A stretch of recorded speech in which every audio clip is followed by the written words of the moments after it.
Sup, nerds? I'm Tom. I'm Wes. And I'm Aaron. And we're taking a look at Leaders of Euphoria. Which is basically good cop, bad cop. But it's set in the Euphorian universe. Wow!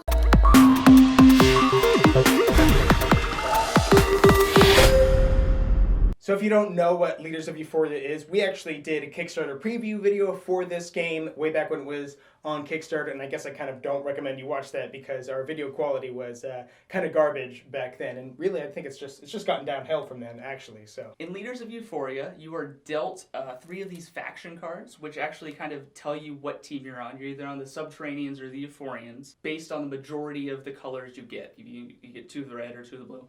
Unless you're dealt the leader card, and then you are the leader of that team, and you're automatically on that team if you have 2 of the other team, and you are now the target of everyone else. And you need to you need to really bluff and not let anyone know that you're the leader, because people are going to start targeting you. Yeah, but what if I get dealt both leader cards? That can't happen. The way the dealing's dealt out, you only deal out 1 of the leader cards, or both the leader cards and a couple other cards depending on the amount of players. If during the game, though, you do end up getting both leader cards, you win the game. By yourself? Well, and that really is the crux of the game, is while we're going around taking actions to, most of it at the beginning is just to kind of investigate each other, to look at the cards to see who is on what team. The artifacts are like the sauce of the game. What really pumps it up is to take these extra actions that can swap cards around between people, that can make them drop their guns if they think that they're targeting the person that they're trying to kill, that can force somebody to reveal more information. Like, that is what takes Leaders of Euphoria from just a regular party game or a hidden identity game like Resistance or Werewolf, and brings it up to what I would call like a gamer's party game, because all these cards have like specific timing and reasons why you want to use this later versus why you want to use this one earlier in the game, type of thing. And they also add a lot of wackiness to the game because, well, I feel like when you're playing with a leader card, the game is a lot more intense for you. You're trying to figure out and protect yourself and cast shade on other people. But if you don't have a leader card, you can just be super wacky with it. You can try to figure out who the leaders are by playing cards or actions that you look at other people's cards. Or with those cards, you can figure out oh man, 3 people have now died that were on my team, so it's just me and the leader left. I'm going to play this card that lets me swap with you, and I'm probably on the majority team now. So things like that really make the game fun. Once you kind of wrap your head around the fact that you can switch teams and the leader card can move around and all that, the game really blossoms for you. And you said people are dead. Well, you don't actually die in this game, which is really awesome. You actually go to a 3rd team, the Wastelanders. The Wastelanders, yeah. You have a new objective now. It's just to kill both the leaders. Well, to kill either leader, really. Yeah. So you take... So I think the idea with that is to, pull back on the trigger happiness of some people just I don't care, I'm just going to start shooting. Let's say if I'm on Team Blue and I know that, this is my Team Blue leader, and any one of these guys can be the red team leader, so I'll just start shooting. Even if I shoot my own team members, I'm not shooting my leader. This is pulling back on that, because all you're doing there, if you're shooting blindly and you're killing off people who aren't, the opposing team's leader, now you're just creating more people against you.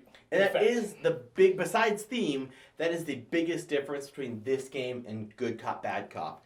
The fact that there is no player elimination, which is honestly my biggest complaint about Good Cop, Bad Cop, was the fact that if you get shot, there are games where I get shot round 2. If Tom gets a gun and points it at me, I'm going to die. I can prove that I'm on his team, and he's I might not be on that team later, so... Yeah, I can spend a turn re-aiming this gun.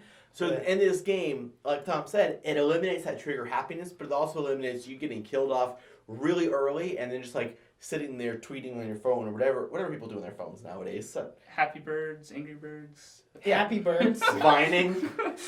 I do feel it's important to take a second to let you know that we do have the Kickstarter version of this game.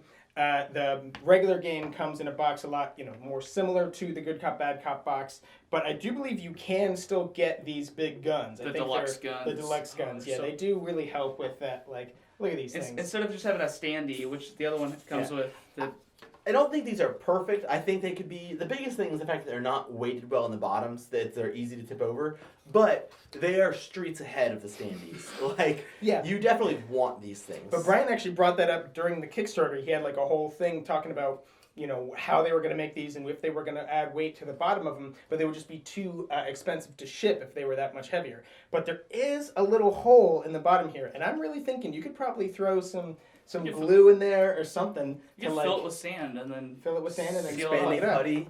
And while these plastic ray guns are super cool, don't let the fact that you may not have these stop you from buying the game, because the standees work perfectly fine. These are definitely like a luxury item that you should pick up if you can at a convention or online.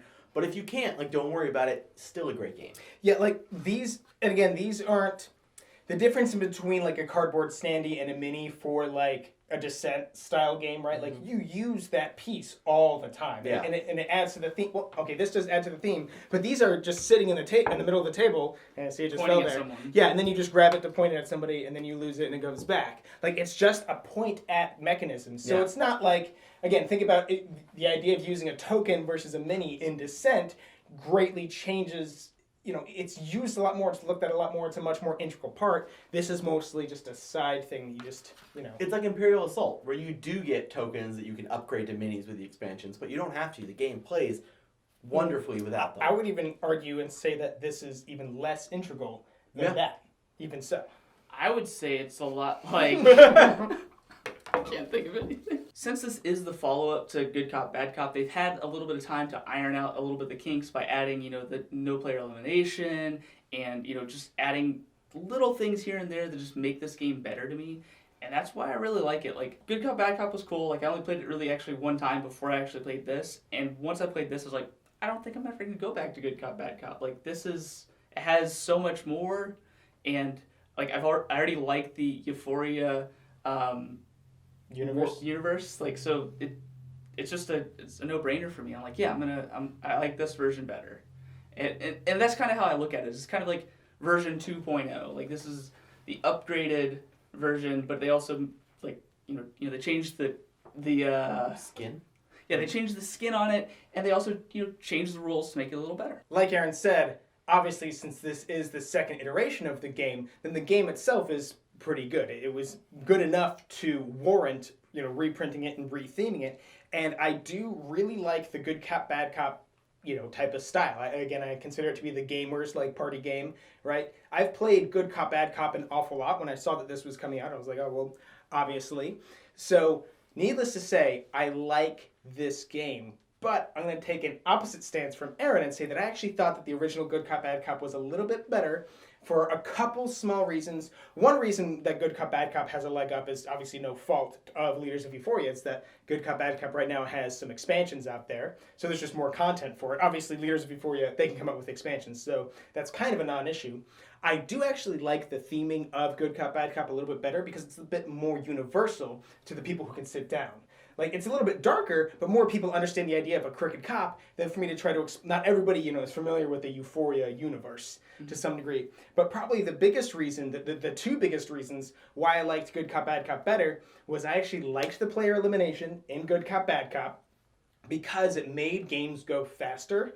It felt... While this reduces the trigger-happy nature, I would rather have the trigger-happy nature because I want to do more games in a night and have the games matter less. I got shot, well, whatever. I still sit I'm used to player elimination. It's fine.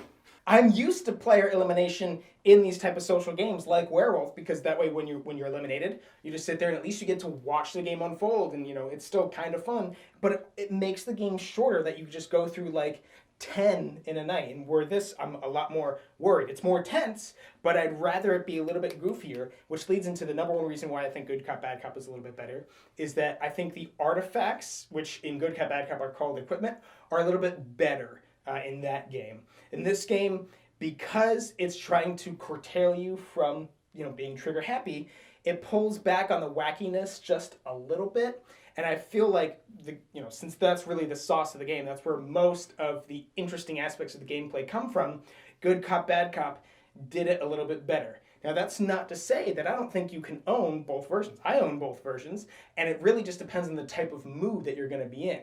But at the end of the day, this gaming system is fantastic. I love it. It's gonna be in my top 10, party games that I like. I always feel like you should have Resistance Werewolf, Good Cop, Bad Cop, and whatever version of Don't Mess with Cthulhu. Because I don't think they make that anymore. I think Time Bomb is actually coming back out again. Oh wow! So I guess it comes down to me. We have one person who likes Good Cop, Bad Cop better, one person who likes Leaders Euphoria better.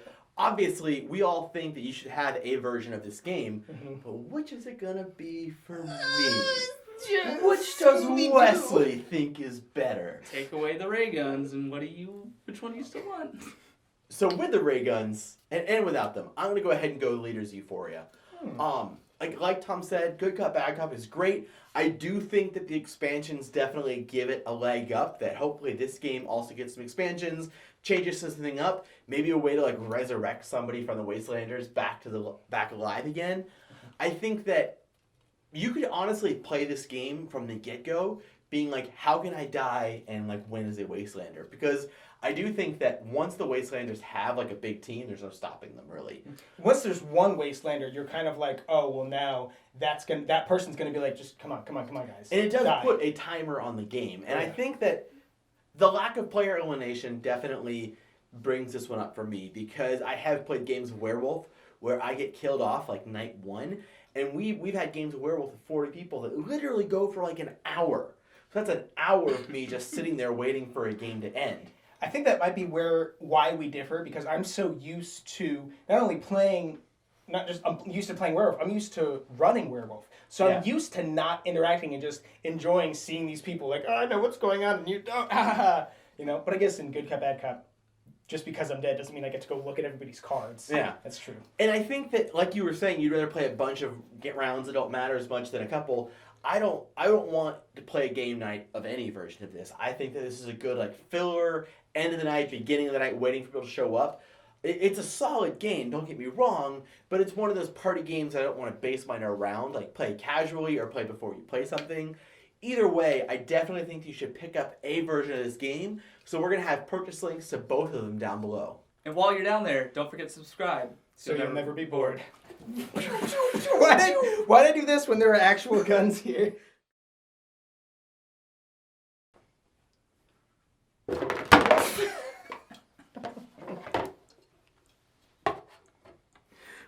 I told you I was pre-gaming it. That's Get getting... 2 margaritas. It's almost 3 margaritas.